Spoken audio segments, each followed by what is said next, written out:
the return. It's not about going back. It's about coming home. Home to your body, home to your breath, home to the part of you that never left.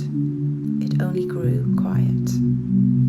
In a world that pulls us outward, return is an act of devotion. Through sound, the nervous system remembers, the body softens, the mind loses its grip. You don't need to fix yourself. You don't need to become someone new. You are simply being called back to yourself. This is a sound bath meditation journey of remembrance, of resonance, of returning home.